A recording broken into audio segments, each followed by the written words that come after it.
item number 15 to 19 will be taken together. Honorable Member Shri Gaurav Gogoiji. Please. धन्यवाद सभापति महोदय. I rise to speak on the demand for grants, as you have mentioned, for supplementary demand for grants, demand for excess grants, and the Manipur budget. Excuse me. House को order में लाइए sir. House को order में लाइए sir.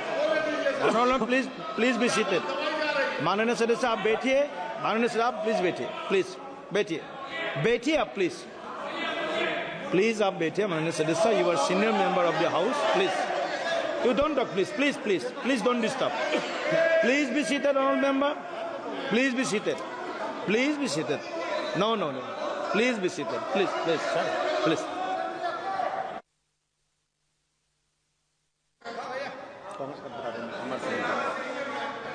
Hello सभापति महोदय, मैं दोबारा प्रारंभ करता हूं. मैं दोबारा अभी से प्रारंभ करता हूं कि आज मैं खड़ा हूं supplementary demand for grants, demand for excess grants और मणिपुर के बजट के संदर्भ में बोलने के लिए. जो सप्लीमेंट्री ग्रांट्स का जो दूसरा बैच आया है उसमें लगभग 52 ग्रांट्स और 3 अप्रोप्रिएशंस हैं.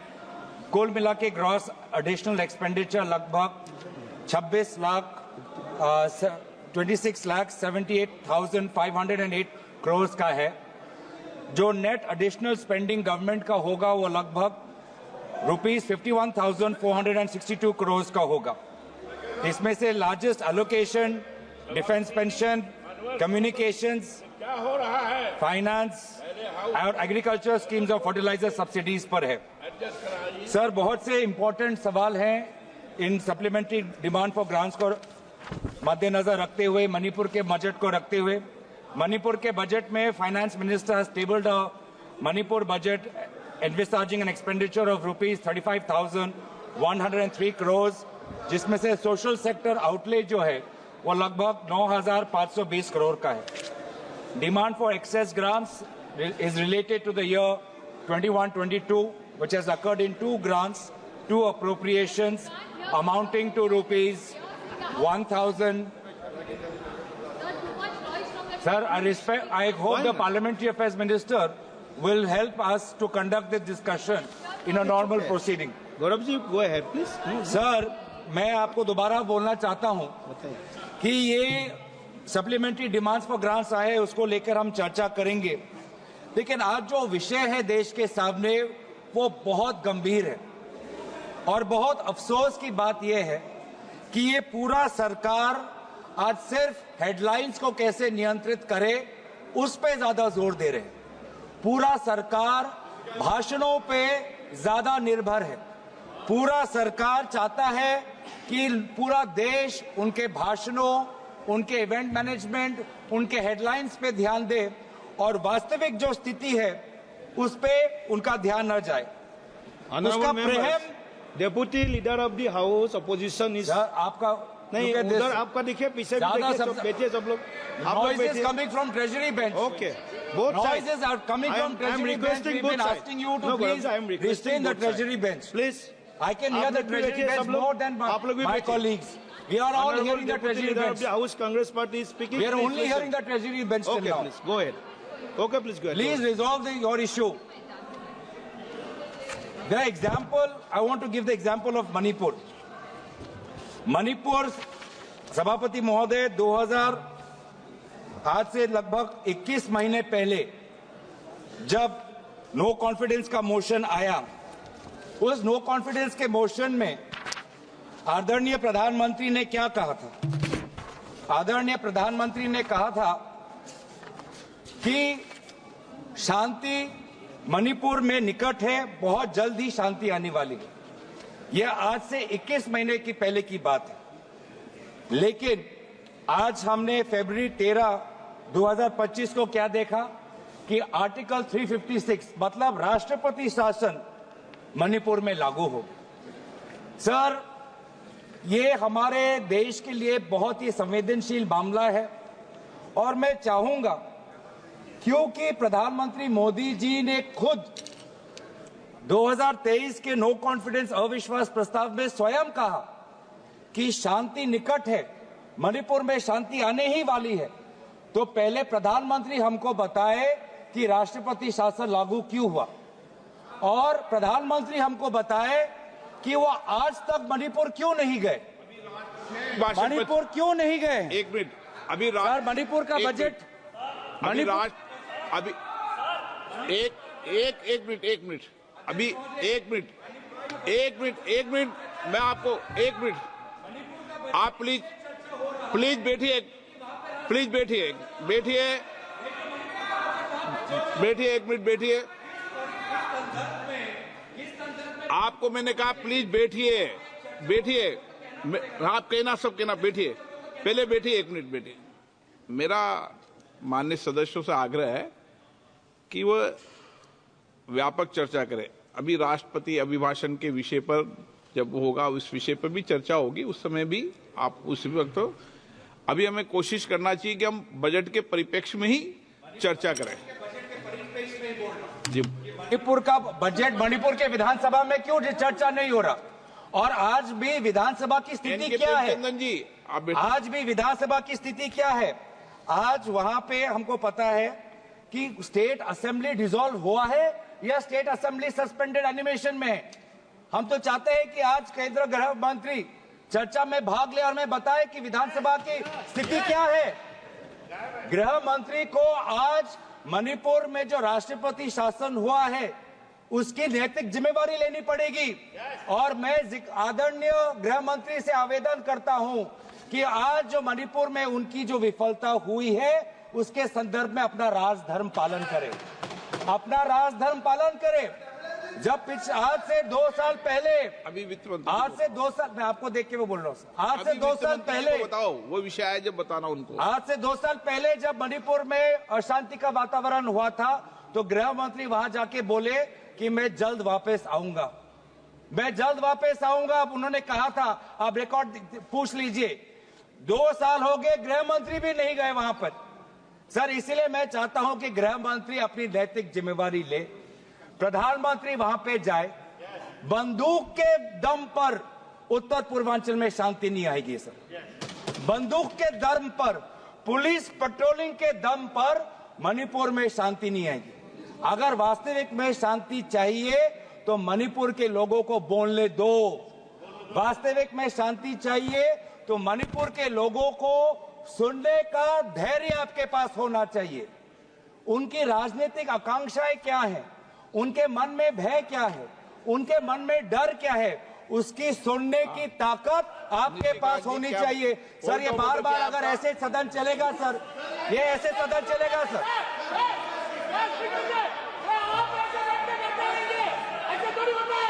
ऐसे सर वोटो उठा रहे हैं ना अभी तक। ये सर आप अलाउ कर रहे हैं, अध्यक्ष महोदय बहुत गलत है, मुझे अपनी बात रखने दीजिए।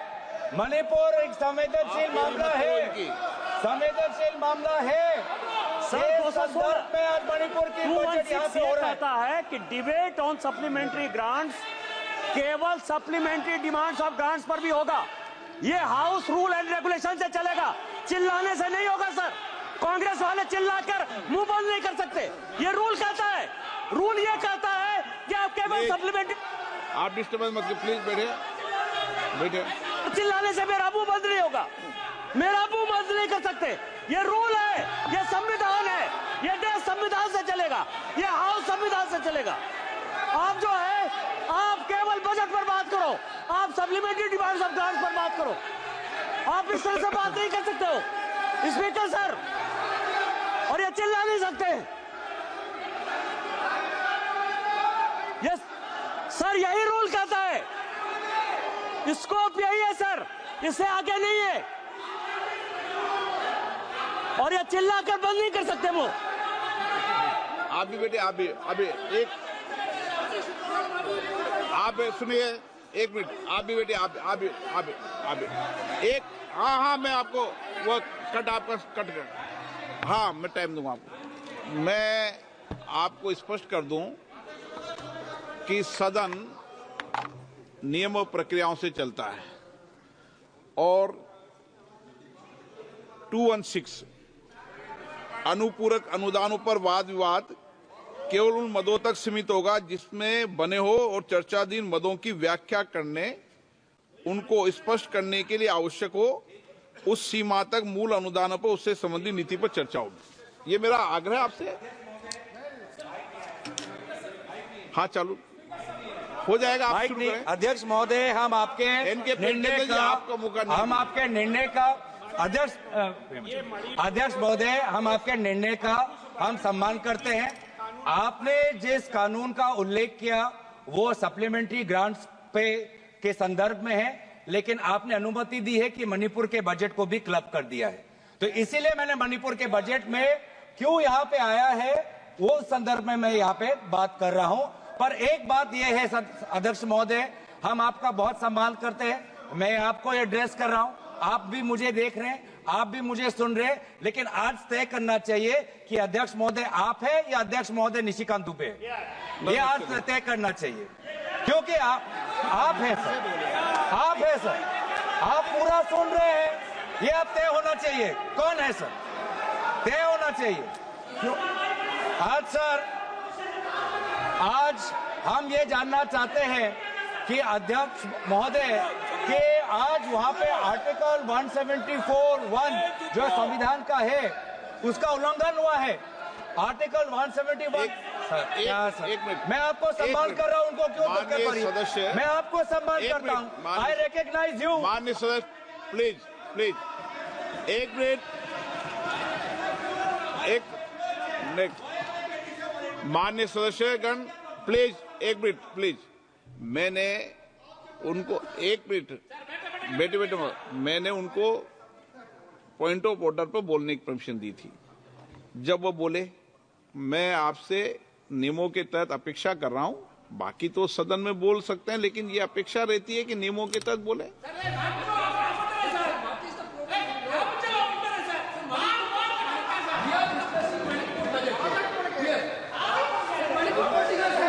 बोलिए अध्यक्ष महोदय, आप सर एक मिनट अध्यक्ष महोदय, आपको मैं इजाजत दूं? नो, अभी मैंने इजाजत नहीं दिया। अध्यक्ष महोदय, मैं दोबारा कहना चाहता हूं कि उत्तर पूर्वांचल एक संवेदनशील क्षेत्र है, भारत की सीमा से जुड़ा हुआ है, लोगों की संवेदनाएं वहां पे हैं।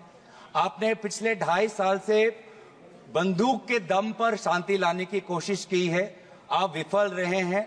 ये बंदूक के दम पर शांति लाना, ये व्यवस्था बंद करिए, मणिपुर के लोगों के साथ बात करिए। प्रधानमंत्री मोदी जी मणिपुर में जाएं, लोगों की क्या मन में क्या भय है उसको सुने। एक राजनीतिक रूप से ही मणिपुर में शांति आ सकता है, हम सकारात्मक रूप से यहाँ पे आप सुझाव दे रहे हैं। दूसरी बात यह है कि सर, जब भी कोई मुद्दा महत्वपूर्ण देश का आता है तो प्रधानमंत्री मोदी जी गायब हो जाते हैं। आप हाल ही में मत करिए, आप देखिए, ठीक है, आप एक मिनट प्रधानमंत्री मोदी जी से हम और अपेक्षा करते हैं, शांत हो जाते हैं, शांत हो जाते हैं। माननीय जब प्रधानमंत्री माननीय प्रधानमंत्री जी जब पहले भी सदन के अंदर चलते सदन में पूर्व के प्रधानमंत्री जी भी गए हैं, और जब भी माननीय प्रधानमंत्री जाते हैं सदन को सूचित करते हैं, मुझे सूचित करते हैं, और उसके बाद प्रधानमंत्री जी हमेशा सदन को सूचित करके ही जाते हैं। महोदय, टिप्पणी करें जो ठीक नहीं है। हम प्रधानमंत्री का सम्मान करते हैं और प्रधानमंत्री का सम्मान करते हैं, लेकिन इसमें जब हम वर्तमान प्रधानमंत्री का सम्मान करते हैं तो बार बार पूर्व प्रधानमंत्री पे ये लोग अपमानजनक शब्द क्यों करते हैं और उनके बातें रिकॉर्ड पे क्यों आते हैं, इसका भी आप बाद में सोचिए सर। हम सभी प्रधानमंत्री वर्तमान और पूर्व प्रधानमंत्री को सम्मान करते हैं, लेकिन जब भी ट्रेजरी बेंच से अपमानजनक शब्दों का व्यवहार होता है बार बार रिकॉर्ड पे आता है सर, और हमारे तो रिकॉर्ड में रहेगा पता नहीं सर, कल पता चले। लेकिन जहां पर वित्त मंत्री कुछ मैम सर, यस, एक मिनट बोल you said something very profound. You said something very profound. You said something very, very profound. I'd like to add to it. Sir, with due respects, it was music to my ears to hear a leading member of the opposition party say that they सम्मान करते हैं प्रधानमंत्री जी को. And quickly to add, when Treasury talks about previous prime ministers, they speak not in सम्मान जनक language. How many times has the prime minister been abused in this house by them? And how many times he was not even allowed to speak in the house? They stood in the well and shouted. Will the honorable member Tarun Gogoi, his son, Gaurav Gogoi, apologize for the number of times they've called abusive names to the PM? Today he's ironing out all that. He's whitewashing all that. That's not allowed. He should have the grace. He should have the grace to admit that they have abused the Prime Minister. It was wrong and they shall not do it again.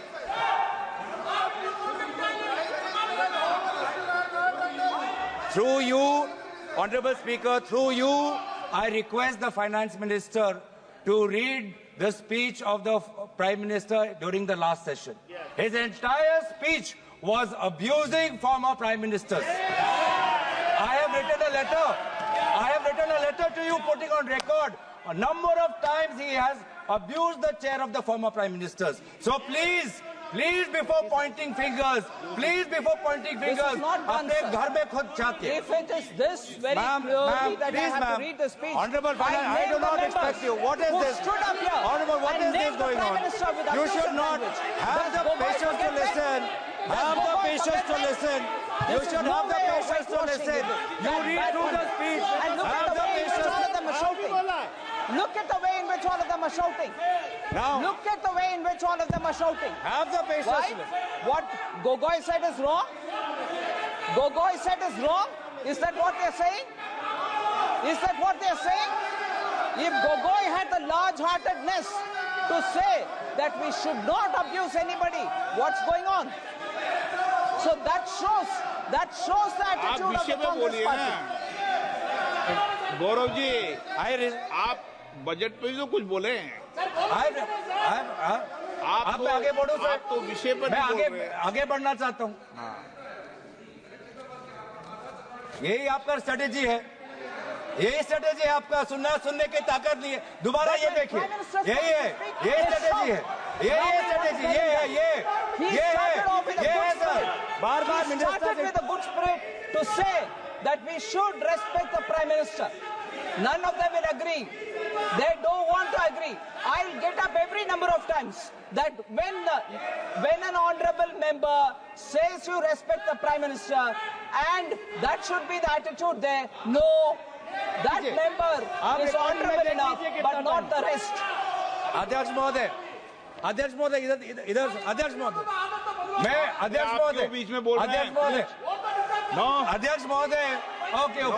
अध्यक्ष महोदय, मैं बात इसलिए उठाया हूं क्योंकि आज हमारे देश के सामने हम प्रधानमंत्री मोदी जी को सुनना चाहते हैं, क्योंकि अमेरिका के राष्ट्रपति ने कहा कि अभी भारत और अमेरिका के बीच में जो टैरिफ्स को लेके जो चर्चा हो चुका है, उसमें भारत ने कबूल कर दिया है कि टैरिफ घटेगा. ये टैरिफ कहाँ आ गया बीच में इस बिल में? सर, टैरिफ क्यों आया मैं बताता हूँ. मैं टैरिफ क्यों आता, अध्यक्ष महोदय, मैं आपको आपका प्रश्न में को उत्तर देता हूँ. ये टैरिफ इसलिए आता है क्योंकि ये टैरिफ हमारे ऑटोमोबाइल सेक्टर के साथ जुड़ा हुआ है. ये टैरिफ हमारे टेक्सटाइल के साथ जुड़ा हुआ है. ये टैरिफ हमारे जेम्स और ज्वेलरी के साथ जुड़ा है. ये टैरिफ हमारे स्टील नट्स के साथ जुड़ा है. और सबसे महत्वपूर्ण, ये टैरिफ हमारे किसानों के साथ जुड़ा है. हमारे किसानों को बचाना है सर. इसीलिए हम जानना चाहते हैं कि भारत सरकार ने कौन से सब्जेक्ट्स पर अब टैरिफ घटाने की बात उन्होंने अमेरिका को सूचित किया है. और ये बात तो सर मुझे नहीं लगता कि कॉमर्स मंत्रालय को भी पता होगा, क्योंकि बहुत से चीजें प्रधानमंत्री मोदी जी व्यक्तिगत, उनका पर्सनल मैटर होता है. वो व्यक्तिगत रूप से वो बातचीत करते हैं. देश के पक्ष में नहीं है. अब बैठिए, आप देखिए अनपार्लियामेंट्री क्या बोल रहे हैं पार्लियामेंट का, लेकिन जो विषय है जिस पर डिबेट हो रही है उस पर बात करेंगे ना. आप पॉलिटिकल बात करेंगे क्या? ये राष्ट्रपति अभिभाषण पर चर्चा है क्या? बजट पर चर्चा है तो करो आप. ये तो तरीका ठीक नहीं है ना. आप उपनेता हैं. नहीं, ये तरीका ठीक नहीं है. नो, आप बजट पर करें, सप्लीमेंट्री ग्रांट पर करें, मणिपुर की सप्लीमेंट्री ग्रांट पर करें। हाँ, माइक बंद हो जाएगा ऐसे सर, हमें बोलोगे तो। किसानों की बात करनी है, ऑटोमोबाइल सेक्टर में जो काम करते हैं वो बात करनी है, टेक्सटाइल्स के सेक्टर में जिन लोगों की रोजगार मिलती है उसकी बात करनी है। तो सर उसके हित में हम बोल रहे हैं कि कौन से क्षेत्र में टैरिफ्स घटा है, ये बात हमें प्रधानमंत्री मोदी जी बताएं, क्योंकि बहुत से मामलों पर वो व्यक्तिगत रूप से करते हैं नेगोशिएट। राफेल के मामलों में व्यक्तिगत रूप से उन्होंने नेगोशिएट किया। तो इसमें भी हम जानना चाहते हैं कि कौन से विषयों पर भारत टैरिफ्स घटाएगा, और ये भी हम जानना चाहते हैं क्या भारत ने सोचा है कि हम अमेरिका पर रेसिप्रोकल टैरिफ्स लगाएंगे? क्या भारत ने ये सोचा है? देखिए माननीय सदस्य, मैं आपको फिर बोल रहा हूं, नहीं तो मुझे टोकना पड़ेगा। सदन नियम प्रक्रियाओं से चलेगा, 2-6 में क्लियर नियम प्रक्रिया है। मैं आपको बार बार आग्रह कर रहा हूं और बार बार विषय को डाइवर्ट करते हैं और आप फिर कहेंगे मुझे बोलने नहीं दिया। सदन तो नियम प्रक्रियाओं से चलेगा। बोलिए, लेकिन सर कॉमर्स मंत्रालय से है सर, पूरा देश देख रहा है, पूरा देश जानना चाहता है सर। क्या जानना चाहता है? आप 15 से 19 जो इस पे बोले ना, टैरिफ को लेके पूरा देश चिंतित है सर। हाँ। ट्रेड डेफिसिट को लेके पूरा देश चिंतित है सर। हम पूरा देश लास्ट बार आप अगर इधर उधर बोलेंगे तो मुझे दूसरे वक्तव्य को बुलाना पड़ेगा। क्लियर कट बात है, आप बोलिए सर। पूरा देश देख रहा है सर। हाँ ठीक है, सदन तेरा देश सदन तो नियमों से चलेगा, नहीं चले नियमों से चलेगा। सदन पूरा देश देख रहा है, नियमों से चलना है। बोलिए तो ठीक, सदन पूरा देश नहीं बोलने देंगे सर। बार बार ऐसे उदाहरण आते हैं, बार और आप बीच में डिस्टर्ब मत बार ऐसे उदाहरण आते हैं कि सरकार एक कदम लेती है और फिर 2 कदम पीछे जाती है। उसका एक और उदाहरण है sovereign gold bonds. Sovereign gold bonds ये सरकार ने 2015 में लाए।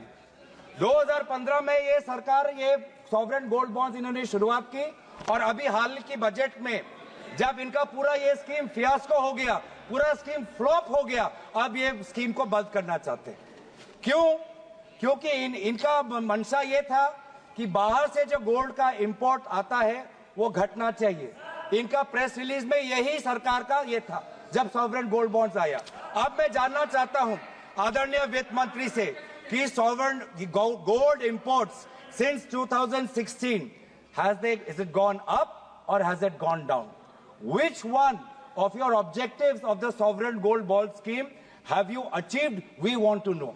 You got the sovereign gold bond scheme thinking that government borrowings, it will help government borrowings. But now your liabilities are such that even in this budget you have to pay around 8,900 crores, and in a few years from now the government liabilities has exceeded by 930%, and you have to pay close to 1 lakh crores, and that is why close to 67 tranches of sovereign gold bond payments have been withheld by this government. And this shows, again, that in this government they only care about headlines, they only care about speeches, they only care about optics. They don't know what is happening on the ground. They don't know what is happening on the ground. अब बात आती है GST की। GST बोल सकते हैं ना sir? अभी वित्त मंत्री ने दोबारा कहा कि ma'am please have the patience ma'am, you can say all of this in your reply, ma'am. Please, on all of, ma'am, you hear your speakers also. You hear when your speakers come, you tell them also the same thing. Please tell them the same thing. Please tell them the same thing. Now, I'm telling, if I'm saying anything which is not related to finance economy, you tell. Now in GST, caramel popcorn alag, non-caramel popcorn alag. Now GST में sir, former chief of economic adviser, इन्हीं के सरकार के time में former chief of economic adviser ने कहा है कि सिर्फ रेट कट से नहीं होगा, आपको जीएसटी स्ट्रक्चर में सुधार लाना है। लगभग 100 रेट है, इतने सारे सेसेस है, मल्टीपल टैक्स स्लैब्स है। आज तो सर आप हैरान होंगे ये जानने पर, आज मंदिर पर भी जीएसटी है। जो सरकार धर्म को लेके आज वो लोग बीच में जाती हैं, देश के बीच में। आज उन्होंने कुछ वर्षों से पहले मंदिरों पर भी उन्होंने टैक्स लगा दिया है जो हिंदू रिलीजियस एंड चैरिटेबल एंडाउटमेंट्स पे आते हैं। और एक स्कूल पेंसिल पे भी, एक स्टेशनरी पे भी, यूनिफॉर्म पर भी इनका जीएसटी है।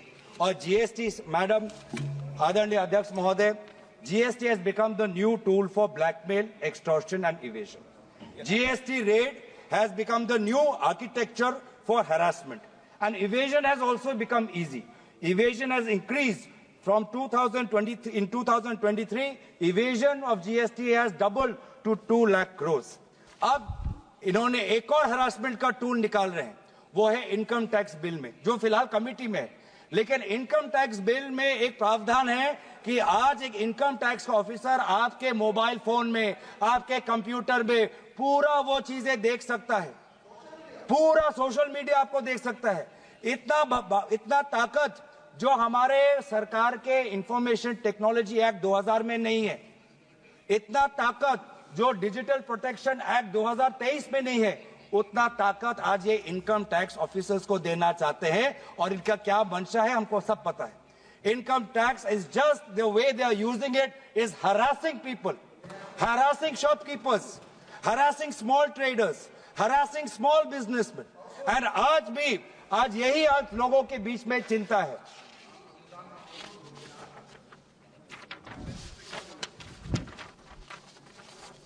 धन्यवाद सर। तो एक और उदाहरण देता हूं सर कि क्यों ये भाषण पे कितना ये निर्भर है। और इनके भाषण जमीन से इनका कोई ताल्लुकात नहीं। भाषण में बोला कि सर कि मैन्युफैक्चरिंग को जीडीपी का 25% बनाना है। कभी मेक इन इंडिया की बात करते हैं, कभी पीएलआई की बात करते हैं, कभी शेयर दिखाते हैं। हाँ, हेडलाइन उन्होंने मैनेज किया सर। जो world bank ease of doing business है उसमें तो हेडलाइन मैनेज हो गया। उसमें इंडिया का रैंक 2014 में 142 था, वो 2019 में जाके 63 आपने इंप्रूव किया। माना ये रैंकिंग आपने कर दिया। लेकिन मैन्युफैक्चरिंग का वास्तविक स्थिति क्या है कि there has been a drop in the value added manufacturing in GDP. In 2010 manufacturing was 17% of the GDP, today it has drop to 12.9%। ये है वास्तविक स्थिति। इतना ईज ऑफ डूइंग बिजनेस को मैनेज करने के बाद भी मैन्युफैक्चरिंग आज घटा है as a percentage of GDP. Private sector investment आज घटा है। आज प्राइवेट सेक्टर इन्वेस्टमेंट कहां पे होना चाहिए सर? उन क्षेत्रों में, उन सेक्टरों में जहां पे हमारे लोगों को मजदूरी मिलती है, रोजगार मिलता है। वो सेक्टर्स क्या हैं? वो सेक्टर्स है apparel, leather, textiles, food products, would, paper. But यहां पे जिस प्रकार से सहायता होनी चाहिए नहीं मिल रही। यहां पे जिस प्रकार से ग्रॉस वैल्यू एडिशन ग्रोथ होना चाहिए नहीं हो रहा है। वास्तविक में क्या हो रहा है कि जो बड़े बड़े कंपनी आते हैं उनको जहां जहां निवेश करना होता है, उनको जहां जहां अपना प्रॉफिट बढ़ाना होता है, उन जगह में पीएलआई स्कीम्स और विभिन्न प्रकार के सरकारी की तरफ से उनको समर्थन मिलता है। लेकिन जो मध्यम वर्ग है, मध्यम वर्ग की स्थिति बहुत ही कमजोर है। इसीलिए हो क्या रहा है सर? पलायन हो रहा है देश में।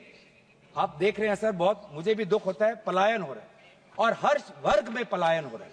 आज हमारे बच्चे, आपने देखा होगा कि कोविड के समय, रशिया यूक्रेन के समय, आज शिक्षा के लिए भी कम पैसों में उनकी शिक्षा मिले, आज वो चीन जा रहे हैं, आज वो यूक्रेन जा रहे हैं। ये पलायन है। आज हमारा जवान वो अग्निवीर में नहीं, वो रशिया यूक्रेन में जाके वहां के युद्ध में वो भाग ले रहा है ताकि उसको थोड़ा पगार मिले, ताकि अपने वो घर में थोड़ा पैसे भेज पाए।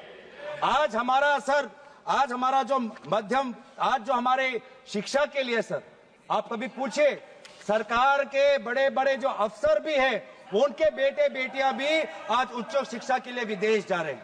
और सबसे दुख की बात यह है कि आज मजदूर जिसको सपना दिखाया था कि आपको हर साल 2 करोड़ की नौकरी मिलेगी, वो अपना जमीन बेचकर आज वो अमेरिका जाता है। अमेरिका सरकार उसको पकड़ती है और बेड़ियों में, हाथ और पैर को बेड़ियों में पकड़कर आज उसको वापस आना पड़ता है। बेड़ियों में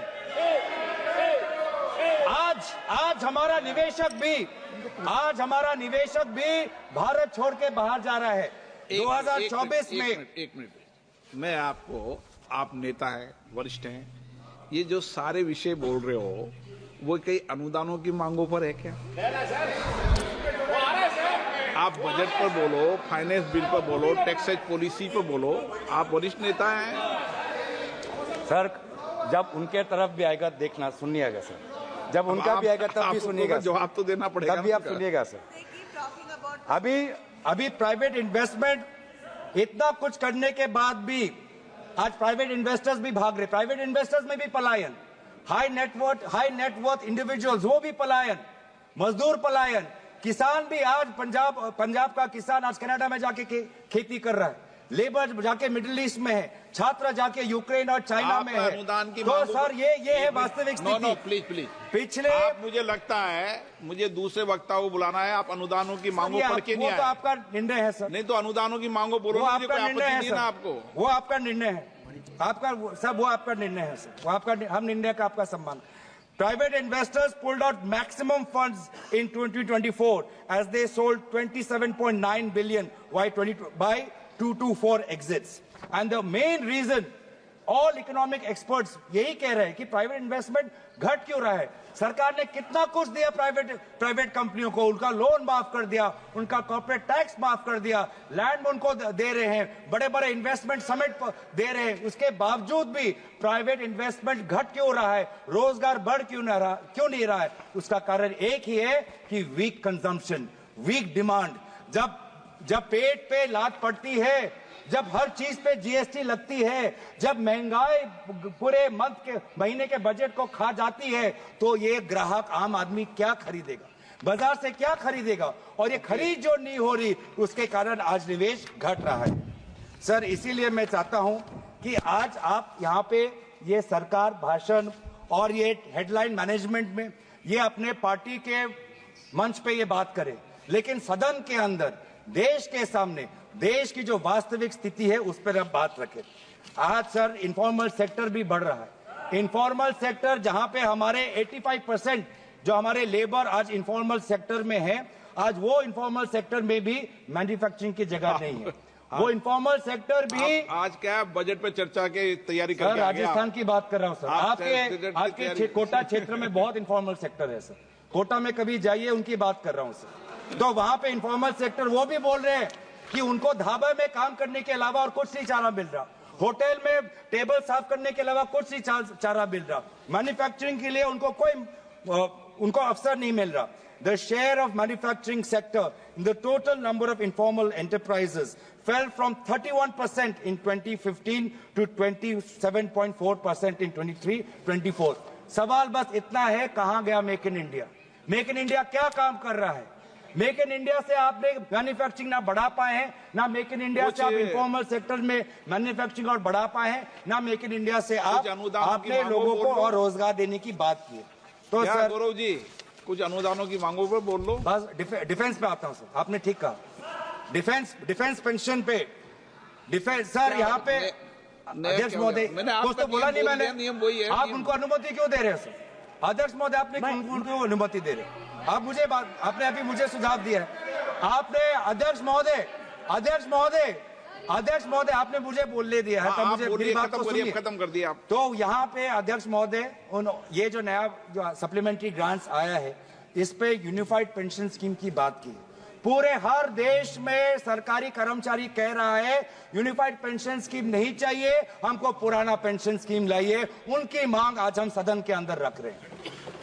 आज डिफेंस पेंशन, आज सप्लीमेंट्री ग्रांट्स की बात करें, डिफेंस पेंशन का उल्लेख किया गया है, लेकिन डिफेंस पेंशन भी, आज डिफेंस का व्यक्ति भी ये कह रहा है कि कैपिटल इन्वेस्टमेंट जो होना चाहिए वो मात्र 25% है।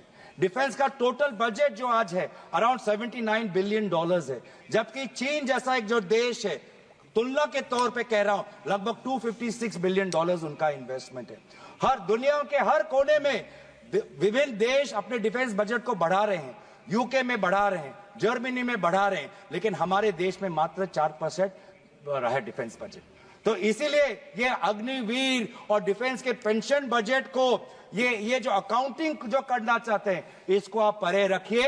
राष्ट्रीय सुरक्षा को एक अकाउंटिंग एक्सरसाइज मत बनाइए।